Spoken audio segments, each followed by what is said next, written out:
నాయకులకు కార్యకర్తలకు అందరికీ నా హృదయపూర్వక నమస్కారం. మరి వృక్షో రక్షిత రక్షితః అనేది మనందరికీ కూడా పూర్వకాలం నుంచి పెద్దలు చెప్పినటువంటి విషయం. చెట్టును మనం రక్షిస్తే చెట్టు మనల్ని రక్షిస్తుంది. మరి ఈ రోజుల్లో మనకు ఏదైతే రియల్ ఎస్టేట్స్ వస్తూ ఉన్నాయో దానివల్ల మనం చెట్లను నరకడం వలన ఈ గ్లోబల్ వార్మింగ్ అనేది వస్తూ ఉంది. ఈరోజు భూకంపాలు రావడం కానీ సునామీలు రావడం కానీ ఇవన్నీ కూడా మనం చెట్లు మరి నరకడం వల్లనే వర్షాలు సకాలంలో రాకపోవడం ఇటువంటి ఇబ్బందులు జరుగుతూ ఉన్నాయి. ముఖ్యంగా అడవుల్లో చెట్లను నరికితే ఈరోజు అక్కడ ఉన్న కోతులు మనకొచ్చి మన ఊర్ల మీద పడుతున్నాయంటే వాటికి అక్కడ తిండి లేకపోవడం వలన. కాబట్టి మనం చెట్లను నరకడం మానేయాలని చెట్లను పెంచడం నేర్చుకోవాలి. ఎందుకంటే మనం పెంచిన చెట్లు మనల్ని కాపాడుతాయి. మన భవిష్యత్తు తరాలకు కూడా అవి తప్పకుండా వాళ్ళకు ఉపయోగపడతాయి.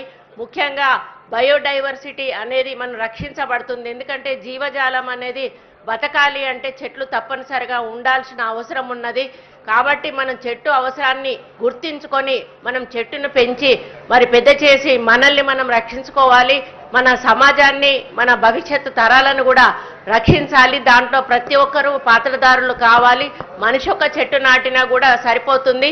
మరి ఈసారి మా పీసీసీఎఫ్ గారు అన్నట్టుగా 100% రీచ్ కావడానికి ప్రతి ఒక్క డిపార్ట్మెంట్ కూడా సహకరించాలని తెలియజేసుకుంటూ ఇక్కడ వచ్చిన మీరందరూ కూడా దీన్ని ఒక ఉద్యమంలాగా ముందుకు తీసుకెళ్లి మనం 100% రీచ్ అయ్యే విధంగా మీరు మొక్కలను నాటి ఈ యొక్క మరి మన భౌగోళిక పరిస్థితులను బాగుపరచాలని చెప్పి తెలియజేసుకుంటూ మరి అవకాశం ఇచ్చిన పెద్దలకు ధన్యవాదాలు తెలియజేసుకుంటూ సెలవు తీసుకుంటాం.